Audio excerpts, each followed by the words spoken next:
Hello, this is Mike Regan, and it's my pleasure to welcome you to this special supply chain webinar that's taking a look at the impact of COVID-19 on corporate supply chains on a global basis, but especially here in North America. And before going any further, I'd like to thank Joe Geiger and the YPO Gold Chapter. Joe and his team have responded to the impact that this particular crisis is having on their educational programs, and they've gone to a lot of virtual webinars, and we've been providing some great content to the members of our Chicago chapter. So I'd just like to say thank you to Joe and the education team for adapting. And what I'd like to do is kind of set the table for you. We've got some great resources here that are going to be taking a look at the impact that this is having and how companies need to adapt for changing their supply chains and what should be happening. And specifically, what we're looking at there is these particular resources here. Let me introduce you to them. We've got David Simchi-Levi, who's a professor of engineering systems at Massachusetts Institute of Technology and the director of the MIT Data Science Lab. We've got Harry Mosier, who we've talked to in the past as a founder of the Reshoring Initiative. And then we have Peter Burke, who's the Senior Vice President of Operations for Land Frost. One of the reasons we think this particular webinar could be valuable for you, we've also welcomed in addition to the Chicago Gold Chapter, some other regional chapters, as well as the Manufacturing Excellence Network. And one of the things we like to do when we talk to people about their supply chains, especially CEOs and presidents, is give them a little question here that basically asks them to rank their organizations where they stand on the supply chain spectrum. And on the lower end are supply chains which tend to be reactive, tactically oriented, and operate to a certain extent in a siloed environment where people defend their turf and keep to themselves. It tends to be inefficient. On the other side of the equation, we have supply chains which are proactive, strategic in orientation. And one of the things that we typically do is when we ask these supply chain questions, a lot of CEOs and C-level executives tend to rank themselves around 2.5 to 3.5. And that's when the fun begins, because what we like to do is then ask them a series of questions. And today's resources are going to be talking about what some of those questions look like. And in doing so, what they come to understand is rather than having a supply chain that's 2.5 to 3.5, they may be more towards the 1 or 2 category versus the 4 or 5 category. And the supply chains that are in the 1 or 2 category tend to have a couple of things in common, but probably at the top of that list is an orientation which we say is taking your supply chain for granted. Nothing has gone wrong, nothing will go wrong, so it can continue to be business as usual. Versus those that are in the latter category, the 4 or the 5, they have invested in their supply chains and see it as an asset and something that they can use as a competitive differentiator. Now, one of the things that we like to ask when we follow up where you're at on the supply chain spectrum is a couple of key questions that really get C-level executives thinking about whether or not the approach they've been using in running their supply chains is an approach they can continue to use in the future. So one of the things we like to ask, for example, is where are we at compared to our competitors? And the second question is, what do we stand to gain or lose in making decisions about how we choose to manage our supply chain? And then the third question is, what will happen if we ignore risk and continue to take our supply chain for granted? And that's why this little diagram here is one of my favorites, because it helps people understand that when you talk about supply chains, there are a lot of things going on. So one of the things we also like to do is, if you're interested in moving up the supply chain spectrum, and we have close to 200 people that have signed up for this particular webinar, one of the things we like to encourage them to do is consider the benefits of investing in my supply chain if it allows me to move from a 2 or 3 up to a 4 or 5. And that's why one of the things that we like to take a look at is how companies are acting in a changing world in the resulting complexity. But what we're really trying to do, and I'm really excited our resources are going to be addressing some of these issues, is identify some alternative sourcing capabilities to minimize the threat of supply chain disruptions. The second thing we want to look at are how can we improve our transportation and supply chain processes. And the third thing is, are there options and capabilities that we can look at that can in fact increase our sales, improve our margins, and get better profitability while maintaining or even increasing our customer intimacy. So one of the things that we like to mention to folks is that when we see companies that have great supply chains, one of the things that we like to remind people is what we call the design versus accident factor. Great supply chains don't happen by accident. They happen by design, and one of the things that has to happen for that design to occur are CEOs who are engaged. And one of the things that we take a look at, great supply chains have leaders that understand we're not managing an expense here, we're making an investment. The third thing we take a look at is holistic thinking regarding their strategic supply chain capabilities. This is something that Peter Senge in the fifth discipline highlighted in terms of systems thinking capabilities. A fourth area that's critically important that surprisingly fewer than 10% of the companies actually have is a written transportation spend management plan. You know, they've got disaster recovery plans, they've got plans for sales, they've got all sorts of written plans, but nothing that tells them how they're going to manage these multi-million-dollar expenditures. The fifth thing is a willingness to change in response to changing conditions, and certainly COVID-19 has changed the game plan, as like we like to remind folks. The issue isn't whether your supply chain is going to change. That's a done deal. Your supply chain will definitely change. The key question is, how will it change? And then the other attribute of great supply chains is that they have a operational and tactical execution focus, which enables them to do things better than anybody else. So as we move on here, one of the things that we're taking a look at then, bear with me just a second,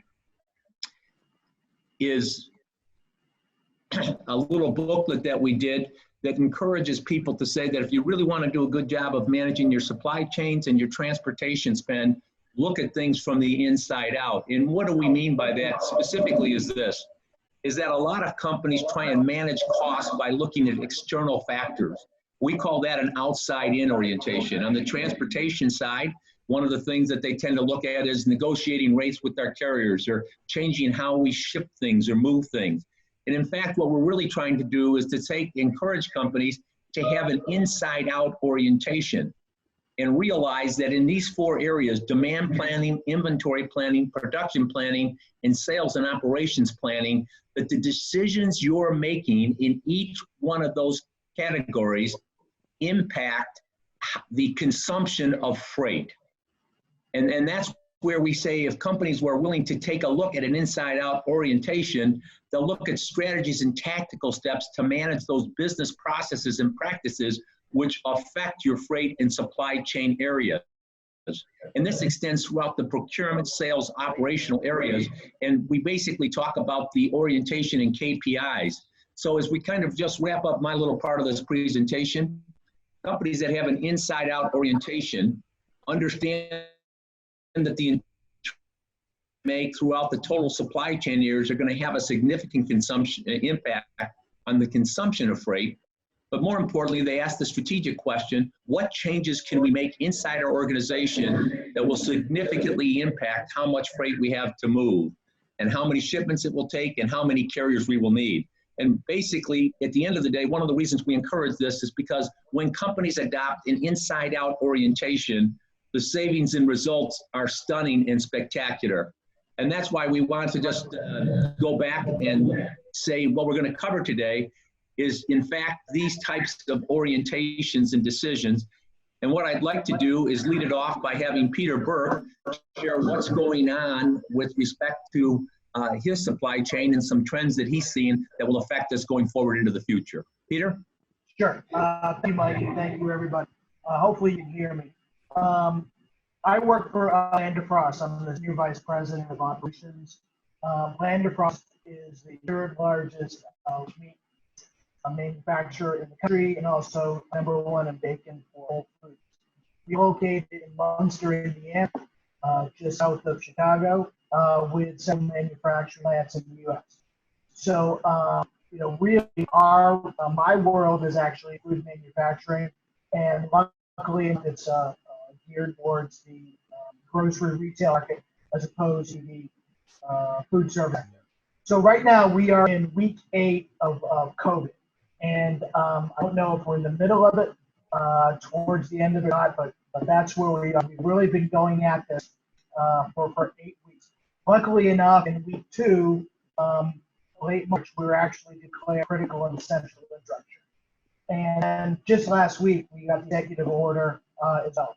So the impact of food manufacturing really started 8 weeks ago with the stay-at-home orders that were issued by many states, not all. So in the beginning, we saw approximately 50% increase in demand with all the consumers running out and really wiping out all the stock shelves. The subsequent week was well over 150, and then well over 200. So the consumer demand panic wiped out shelves because people were buying 2 weeks worth of groceries. And it happened not just on the coast, but absolutely everywhere. So what we've done is that we responded in kind, with more production, overtime, and nonstop fulfillment. Today in week 8, seen an easing of demand slightly, but food service, essentially destroyed, and grocery retail and wholesale is well over 40%. So impacts to supply chain are pretty fundamental. Demand eclipsing supply. We turned more production, and we were ordering more raw material and supplies. And really, up through week 6, our lines of supply were very, very solid. We've got very good relationships. We've managed lead times for everything, with really the exception of PPE, and that's what we're actually chasing. So additional supply and demand situation. Right now, our biggest issues out there right now are really labor. We have to protect our workers with better PPE, better protocols, better communication. You know what? There wasn't a COVID need. Instead we relied really upon our crisis management teams, our protocols. We have sanitation, follow the EHS guidelines. We're already at SQF 8.1. So our sanitary conditions are very good for our workers as well as management. Did have to bolster our PPE. We had to go out and luckily we were able to secure masks for all of our folks. Thirdly, we actually had to put in protocols, guidelines from the CDC and North American Meat Institute. We were writing new policies for mask temperature taking, etc., social distancing, and then of course appreciation efforts. Providing food to our workers to really give them a recognition as well as to defray costs. We had demand and supply, labor. The other one is really supply, which came up most recently in the next 2 weeks. As all of you have read, slaughterhouses have been hit. They've been brought down. Several of them are coming back, and we do anticipate a steady supply. We have utilized a head physical frozen, but not 100%. And I believe that at this point, and we have not run out by any means, despite the panic on the meat, but I think that we will work to supply into supply in a few weeks. The one big unknown is beef. Beef does remain volatile. Other impacts, groceries, we saw unprecedented demand. Promotions really were thrown out the window. There's no discounts really being given to the consumers these days. However, in the past couple of weeks, we've seen foot curtailed, PPE is required, cashiers are now protected, and we've seen a surge in online demand. But the normal is known, and we're out there trying to understand what the impact is. So what are the decisions that have affected supply chain? Raw materials critical. We've been watching that throughout the year for African swine fever. And now this is just something that was catastrophic that hit our raw materials. Later, as I said before, 6 months ago with the low unemployment, we had a very difficult time finding employees. And what we anticipate now is with a higher employment, we're going to be we posted our recruiting efforts and our screening efforts to bring folks into our plants to work. Energy, we've been looking at that. No one could predict, what happened with oil and diesel right now, starting to rise again, but that's been hit. Other things affecting procurement. As I said, we've been able to manage supply very well because we've got good relationships. We're not out there doing our buys. So a couple things to think about. Number one, decisions affecting your supply chain. Owning your fulfillment network. You can build it to suit, and it takes a while, or you can partner, with the great 3PLs. Two, you got to have strong relationships. As Mike said, inside out managing, performance of your vendors as well as how you treat them. Do establish trust and respect because we have really relied upon our relationships during this pandemic. Number three is integrated supply chain planning. As demand crashed over the walls, we had to react to production immediately. And really it went from end-to-end planning and some very, very late nights, planning production. But getting the whole team to get to a plan. We've been redoing it every 6 weeks, but you've got to execute the plan and then adjust. We've done a lot of scenario planning as well. And then understanding just the economic levers, raw material, exports, how is that going to affect it? And then also other things such as fines of OTIP, making sure that we're managing without excessive costs. So I don't know what the back to school is going to affect us. I don't know what Christmas is going to be.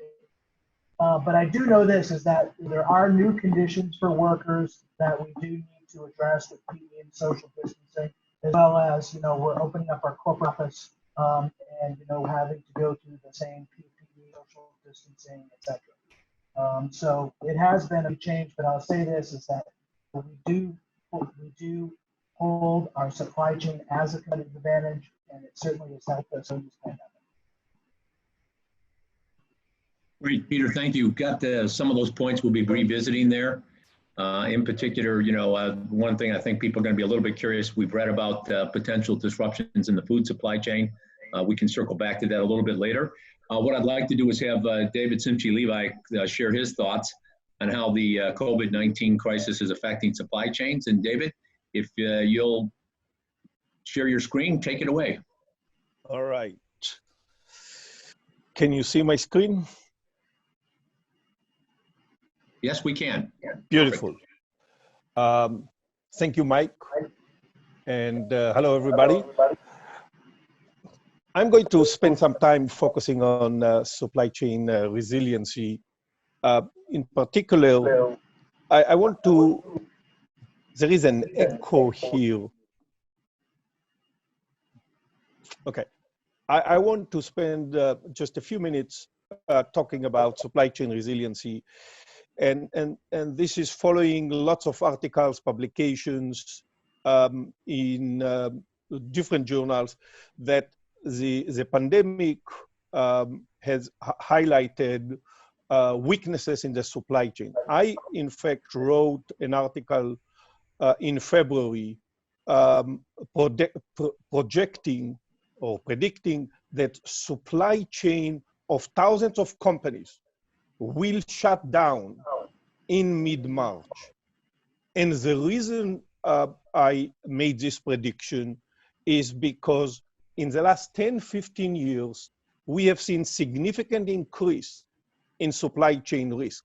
The pandemic just realized this exposure to risk. And the reason we know that supply chain risk increased dramatically is because of successful implementation of strategies like lean, like outsourcing, offshoring, and consolidation. Take, for example, lean. Lean is in part about low level of inventory. Low level of inventory suggests that if there is a disruption, the supply chain will not be able to match supply with demand.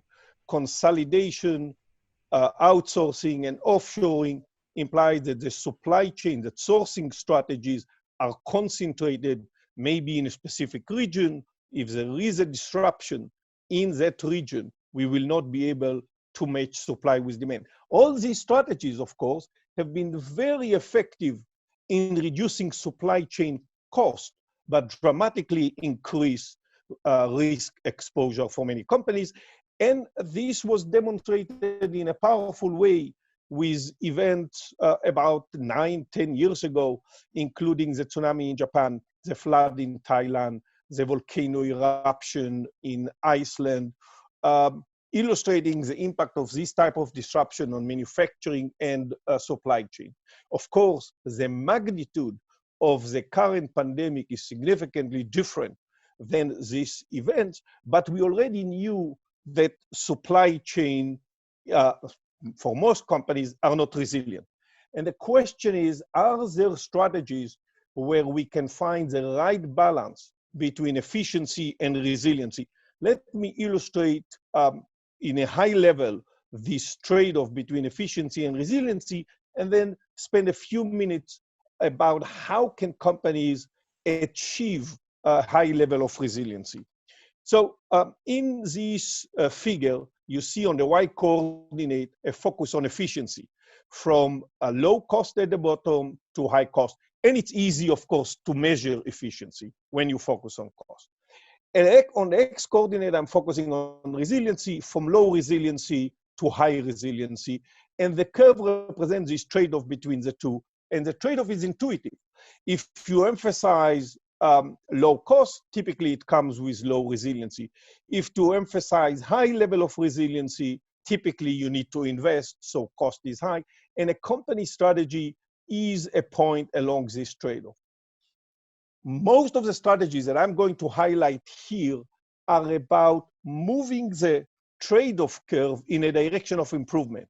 If you can do that, then for the same resiliency, you can cut costs by moving from A to B, or for the same cost, you can increase resiliency by moving from A to C. And there are lots of strategies between B and C where we can do better than A. The problem is, as I'm highlighting at the bottom, the problem is that it's not clear how to measure resiliency. But it is possible to do that. And let me highlight this with an example of a complex supply chain so that we understand the power of this method. This was implemented initially at Ford, and I'm showing here a simplified version of Ford supply chain. At the bottom, you see the article that we published that describe this method. You can see here the assembly facilities. You can see here tier 1 facilities, tier 2, and so forth and so on. At a high level, to measure resiliency, we need to highlight 2 KPIs. The first KPI is what I call time to recover. What is time to recover? Time to recover is the time it takes to recover to full functionality after a disruption. So for example, you look at this chemical supplier and you try to identify what is a corresponding time to recover. And this, of course, is scenario dependent. The second KPI is time to survive.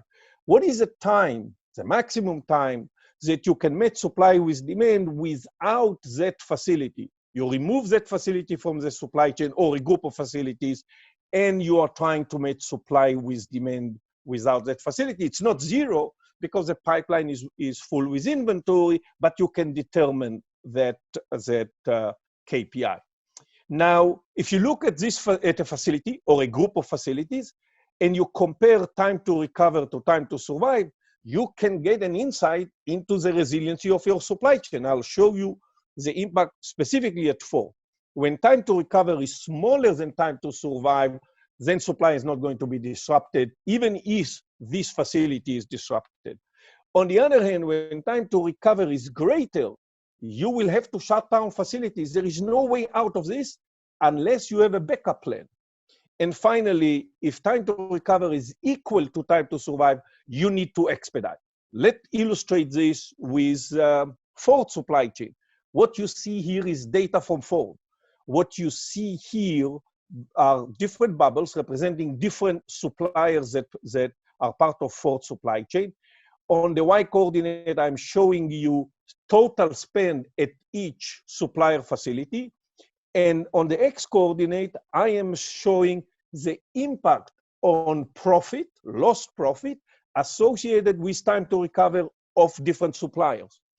If you look at the top suppliers that I'm indicating with my laser pointer, this is clearly a strategic supplier. You don't see the values on the Y coordinate, but it's clearly a supplier where Ford invests every year a lot with this supplier.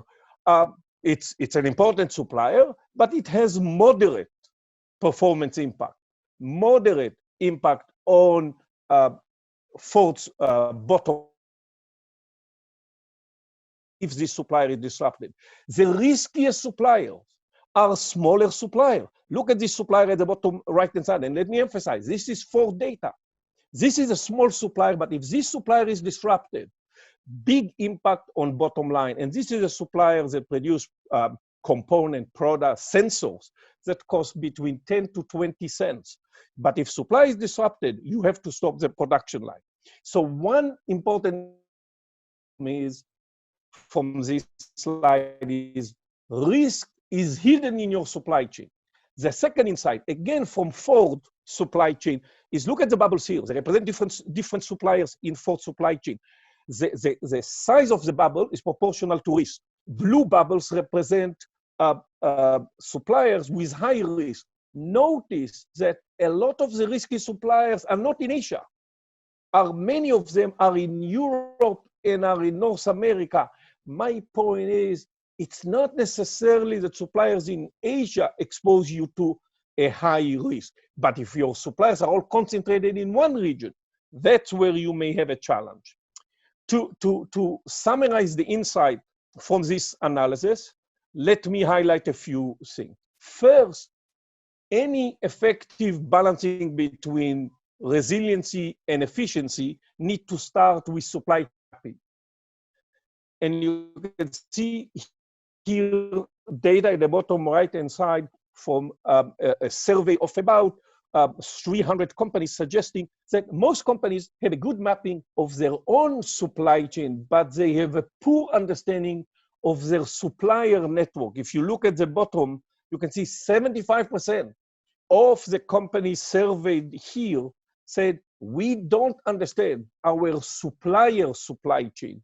And so you may be thinking, I have a resilient supply chain because I have a supplier in Europe, but this supplier depends on a supplier maybe in China, maybe in India. Once you have a good mapping of your supply chain, you need to apply stress tests like TTR and TTS to identify hidden risk. You need to position inventory effectively, and you will need to help critical suppliers, like the suppliers that I show you in Ford supply chain. I am convinced we are going to see significant supply chain restructuring. This implies not necessarily moving completely out of China. That's not going to happen because China is a big market.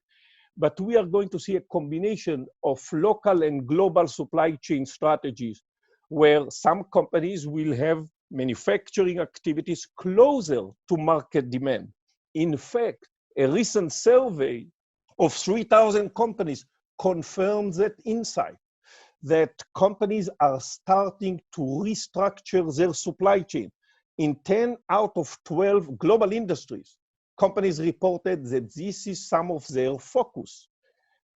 And finally, part of an effective, resilient supply chain is making sure that your supply contract with your suppliers not only focus on quality, not only focus on price, not only focus on delivery time, but all this way you achieve a multiplicative effect. Not only you're building resiliency in your supply chain, but also your suppliers are building resiliency in their supply chain. And I will stop by just highlighting there are a couple of articles that we published recently and webinars that give you more insight about the resiliency methods that was developed at MIT. Let me stop here and return to Mike. Great. Thank you very much, David. There's a wealth of information. We sent out some of those articles, folks, and if you have questions, feel free to use the chat box, and we will do our best to get that answered. And what we would like to do, David, if you can stop sharing your screen there, perfect. We're going to move to Harry Mosier, and Harry, you got this queued up. David did a great job of queuing up as companies are restructuring their supply chain. I was introduced by Harry by Carl Wadenstan, a member of the MXN. And he is the founder of the Reshoring Institute and is an expert in terms of helping companies understand what's involved in reshoring or nearshoring their supply chain. So Harry, take it away. Thank you, Mike. First, it's the Reshoring Initiative, not the Institute. So, well, that was close. Second, relative to what David said, I think it's also not clear how to measure cost. He talked about measuring risk. From our viewpoint, and as I'll describe, most companies do a poor job of measuring cost. So my purpose is to show that maybe 20 to 35% of what you import, what companies in general import, they can source domestically and have the best of all worlds. They can have risk mitigation. They can have strengthening of all stakeholders within the organization, and they can maintain or increase profitability. So if you agree with me at the end of my presentation, then I've achieved my objective. So the current situation is the COVID impact on the supply chain. We've all read about the gowns and masks and gloves and the penicillin and other pharmaceuticals and the active ingredients that go into pharmaceuticals that we have to import 60 to 70%, 80, 90% in some cases of those products. That one of the reasons we had a very poor delivery of those products to our medical industry was because we were typically producing maybe 5% of our requirement here in the country. And then the requirement went up by a factor of 10. So now to meet that demand, you'd have to increase output by a factor of 200.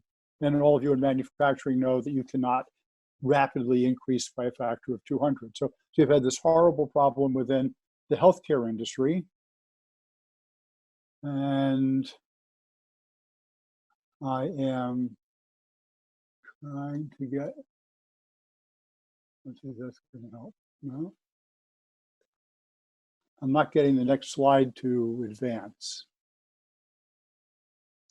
Harry, right-click on your mouse, and then you will see a menu. Okay, right-click on the mouse. Yep, and click next. Click next. Okay, good. Good thing we have a technologist here. Okay, so this problem that we've had in the healthcare industry, people are also starting to realize that the same problems exist outside of healthcare. So rare earth minerals, 5G telecommunications infrastructure, simple components, diodes, transistors, etc.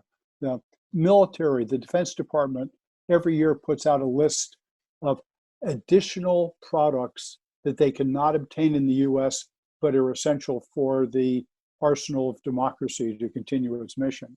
In apparel, we import 97% of what we consume.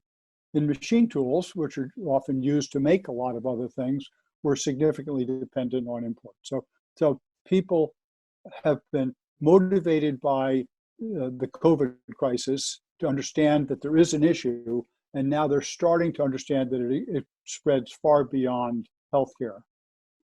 Yeah, so for one question would be, why did we become so dependent on offshoring, which is the basis for the significantly for that risk? And so from a macro viewpoint, we've had the US dollar increase about 300% versus our trading partners in the last 40 years. And as a result, the wages of our employees are higher than they would otherwise be, and relatively high throughout the developed world. In addition, China joining the WTO, most people would say opening China to the world, and I would say opening the world to China resulted in significant, very aggressive competition on the part of, in terms of the macro economy. In terms of consumers, U.S. especially, consumers want the cheapest possible thing they can buy, and to a significant degree, our youth did not or has not participated in apprentice programs and similar training. Instead, they went to university, and when they went there, too often they studied liberal arts degrees rather than engineering degrees. So we wind up with a significant shortage in the skills required to be competitive. Companies share responsibility. So there's a dramatically a short-term orientation. The companies wanting immediate profits, make Wall Street happy, et cetera. And one result of that has been an underinvestment in equipment, in automation. So the US is sixth in terms of robots per 1,000 manufacturing workers, at about a third the level of Korea, which has wages about half of ours, and you'd think would require not as much automation as we do. So we have not invested. I think maybe the biggest problem is failure to use TCO, which is total cost of ownership. And that's why I was referring to the question of properly measuring cost. And too many companies have not done that effectively. Now, there's some good news. Chinese wage rates have gone up dramatically, faster than their productivity, which is done also very well. But this chart measures the unit labor cost in various countries, and most important is the US down here, which has stayed very level, and then China, which has gone up 400, 500% in the last 20 years because of the one-child policy and wages rising at about 15% per year. As a result of all this, the trend of jobs coming back to the US has already been substantial. We track a combination of reshoring, for example, by General Motors, and FDI, foreign direct investment, for example, by Toyota or Siemens. And that trend back in 2010, when we got started, was about 6,000 jobs per year. And the last 3 years, it's been well over 100,000 jobs per year. So it's up 15, 20, 30 times what it was back 10 years ago. So there's been a significant improvement, but still nowhere near enough. I mentioned the impact of tariffs and COVID, and Bart Taylor, who writes Company Week, it's a nice newsletter in Colorado, he described how the consumer economy and the companies were rolling along very nicely, feeding on cheap imports. And then we got tariffs. And people sort of intellectually appreciated the trade deficit. There was some consensus, something that should be done. Imports from China declined a bit. And then COVID-19 came along. And all of a sudden, the understanding went from intellectual to visceral, to fear of death, loss of job, massive unemployment, the economy ravaged. And so Bart and I agree that our society sees that something should be done in the interest of the society, and I'll show you in the interest of the companies. So similar to the thoughts that David mentioned, we've seen thin, I would say weak, or at least extended supply chains. So the assembly plant is in the US, the little blue structure, and it's been impacted by the same kinds of risks that David talked about: Fukushima, the Thai floods, the LA port dock strikes, the volcano from Europe, the decision by various countries during the COVID crisis not to export the things that they needed very justifiably for their country, but that we were dependent on at the same time. So all these cases show significant opportunities to weaken and break the supply chain. And in contrast, we recommend a more local design. I would say ideally very local, like when Toyota builds a factory, they put the assembly plant in, they bring in all their suppliers right around them. So now just-in-time works well. But whether it's totally local or it's within the US or it's within North America, because I've shown Canada and Mexico, I believe that's intrinsically safer than having the thin lines coming out all across the world. Because in this case, if especially if say you have everything in Kokomo, Indiana, well, you're either almost surely either going to get everything, or an asteroid's going to hit Kokomo and wipe your suppliers out, but it wipes out your assembly plant too, in which case you don't care anymore. So I see a lot of virtue to local supply. And if you can justify it, have your local suppliers have a second facility that mirrors the local facility. So there's something unique happens to them, like a fire, then that other facility at some significant distance can produce the products that are required. So in terms of cost, we provide free online at our website the total cost of ownership estimator. And in this case, the red dot is the Chinese price at 70, and the blue triangle is the US price at 100. Procurement says, well, that's easy, 30% difference, $360,000 a year of purchase price variance. Of course, we'll send the new product off to China and have it made. But when they did total cost of ownership, they saw that the Chinese TCO was 98 and the US was 108. And that in a few years, at the current rate of wages going up, the two would be about equal. So hopefully that procurement person would decide not to send the new product off and to start deciding to bring when to bring the existing products back and expand, hire, train, find new suppliers, do whatever it takes to make that possible. So we've had hundreds of cases of people using the estimator comparing China to the US. And when we do that, you get the data that I've shown here. So it turns out that in about 8% of the cases that they studied, the US had the lowest price, but in about 32% of the cases, the US has the lowest total cost. And if there's a 15% Trump tariff on the product, then in 46% of the cases, the US has the lowest total cost. So the question of how to measure cost, how to measure value in this case, is extremely important and can make the difference between making almost nothing in the US and making up to half of what you require. So those of you who are on lean, I heard some lean mentioned.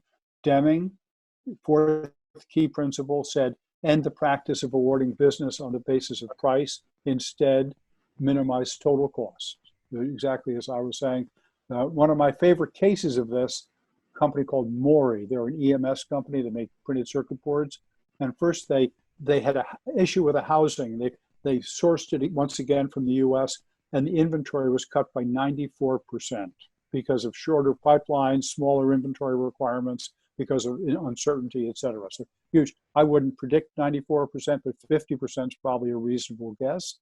The second, they came to me about 4 years ago, and they were about to lose their best US customer to a Chinese competitor over price. And so I worked with the VP sales. We did the TCO calculation. He took it to the customer, and he credits that with saving a $60 million order, just by helping the customer see the costs from the correct perspective. So in addition to providing that free tool, we provide a service I hope some of you would think about using.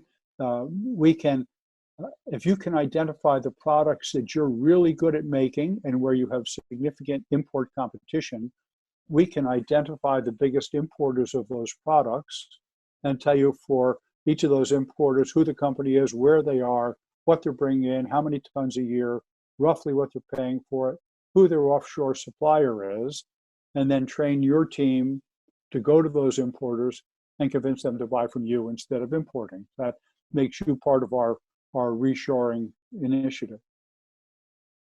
So one thing I did want to emphasize, and Mike asked me to do this specifically, everything I talk about concerns products that are to be sold or used in the North American market. So it's wonderful for GM to go and build a plant in China and produce things for China and for Asia, or someone to do something similar in Germany for Europe. There's no hesitancy on that whatsoever.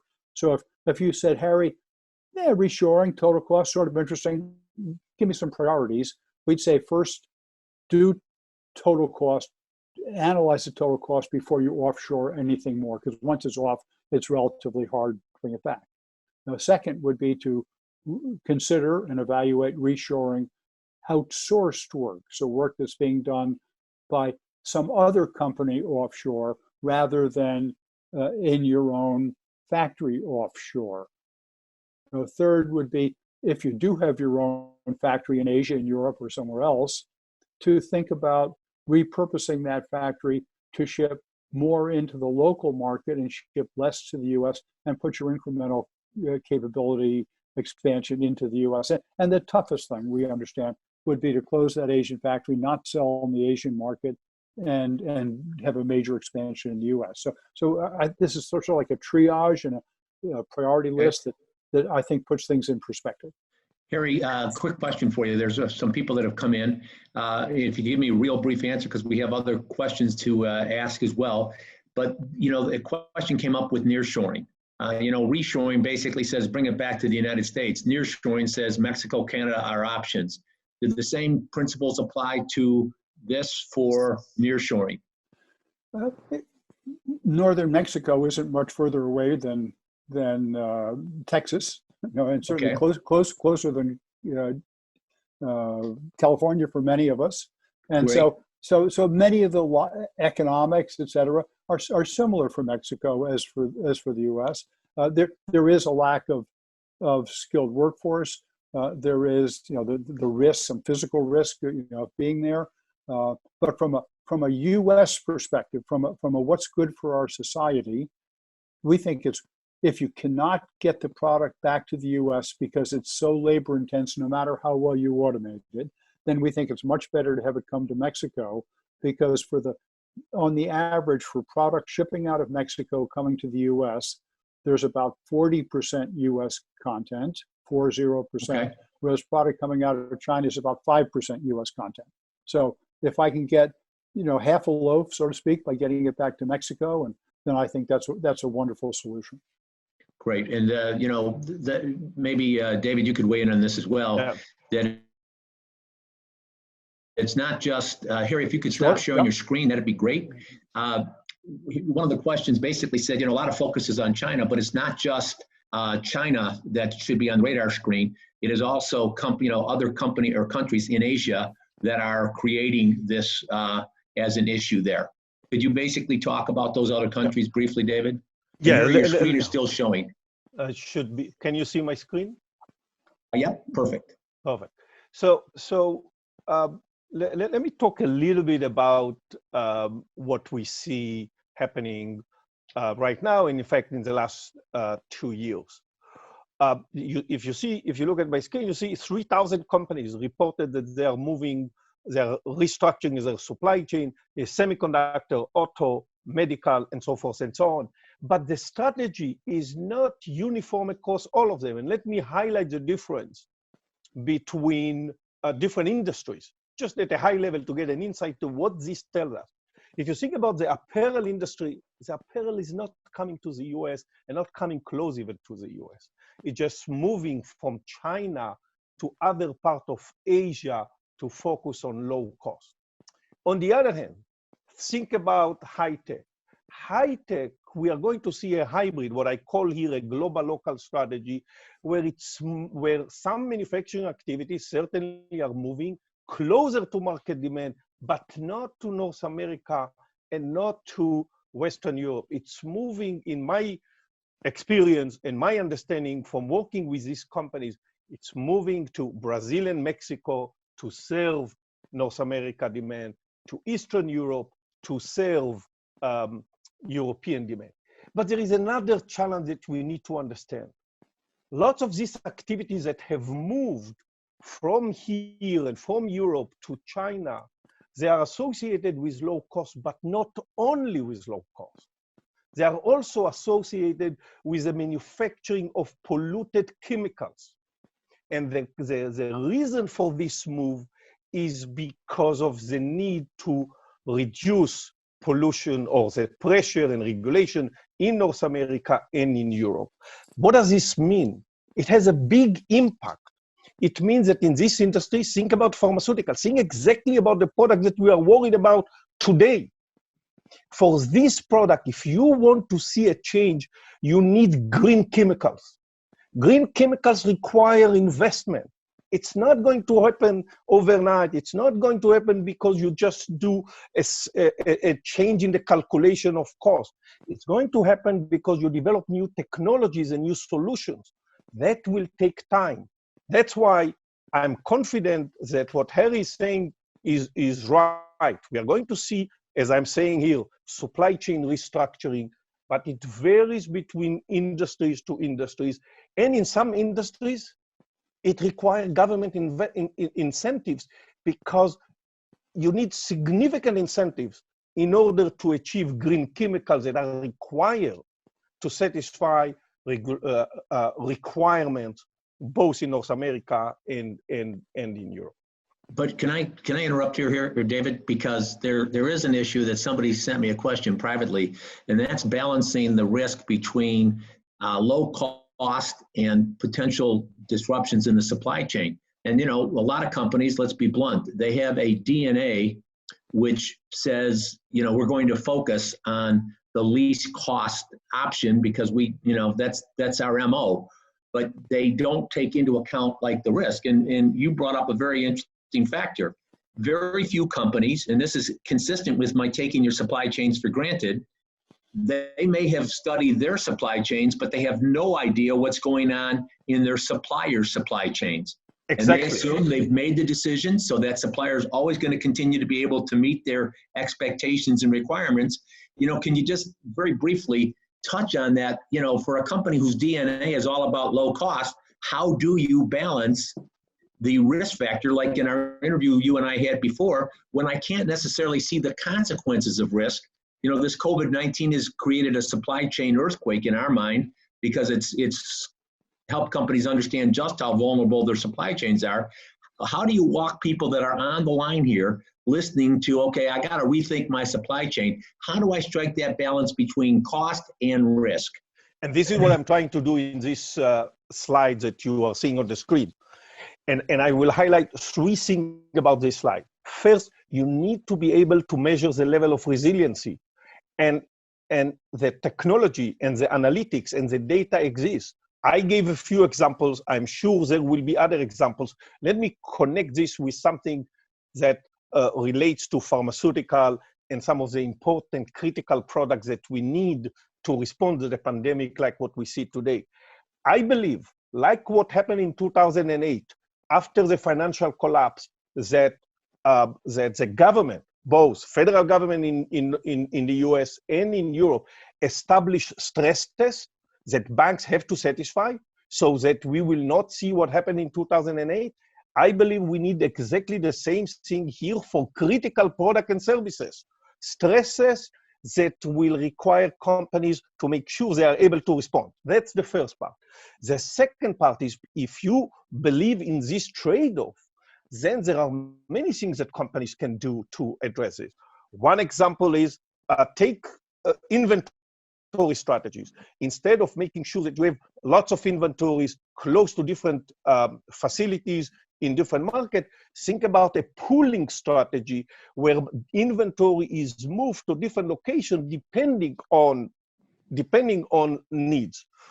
You want to use exactly what Harry was talking about, not look at just sourcing costs, product costs, but look at total landed costs, or what Harry was measuring in his presentation, that allows you to find the right balance between resiliency and efficiency. And the last thing I will emphasize, there is a lot of slack in supply chain strategies. This is a slack that we can use to move the efficiency frontier from the solid lines that I show here to the dotted line, to allow you to improve both on resiliency and on cost. Okay, so let me interrupt. We encourage people to invite their key associates, and for those that are listening in, that have multiple people from the same company, I've got two quick questions for you. Question number one is, do you understand how resilient your supply chain is if you were to grade it? The second thing is, have you ever, and I mean like ever, conducted a stress test on your supply chain. And the only reason I mention that is, a couple of years ago at our Manufacturing Excellence Network Summit, we went up and Herman Miller was gracious to open their doors. And what we found out was these Aeron chairs basically take 26 seconds to manufacture, and 80% plus of their supply chain product is coming from within a 60-mile radius of Zeeland, Michigan. But their vulnerability is they still have 20%, which is a large part's coming from overseas. And like you were talking about the automotive, where they can, a 20-cent conductor can shut down a product line. One of the things that I just and this is why I take that supply chain for granted. Do you understand, for the people listening in, do you understand the vulnerabilities in your supply chain? And one of the things you talked about, and if you could just highlight this briefly, because we do have some other questions, you surveyed companies. You mentioned 300. You also did a company with 600, and you've got an upcoming survey. And what you found was that surprisingly few companies know the resiliency, and fewer have done some stress tests on their supply chains. Can you just briefly address that? You're asking David? Oh, yes, you, David. Yeah. So we asked companies in a recent survey to identify the level of resiliency and whether they take their supply chains through stress test. 90% of the companies did not do any of this type of analysis because of the pressure to focus on low cost. And the other reason, the argument that we hear in a lot of surveys and discussion with companies is, look, an event like the tsunami in Japan happens once every 200 years. Very difficult to predict. An event like the volcano eruption in Iceland happens maybe every 100 years. Very difficult to predict. Here is the problem.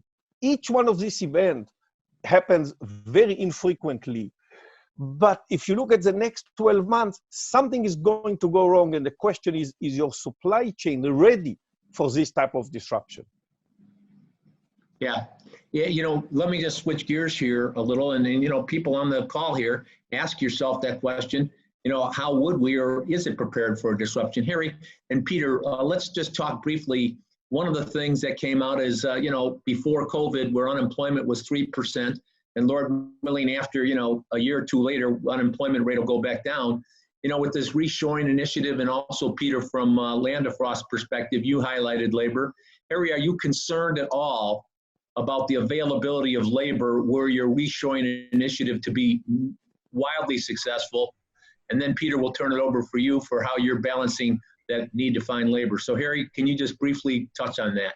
I guess I'd reterm that a little bit to be even more wildly successful. And clearly, the skilled workforce has been a problem in the U.S. It's been that way for 20, 30, 40 years. And one reason is that kids, society, guidance counselors have believed that manufacturing was not a good career because most of the manufacturing jobs were going offshore to China, India, Mexico, somewhere else. So there's a virtuous cycle.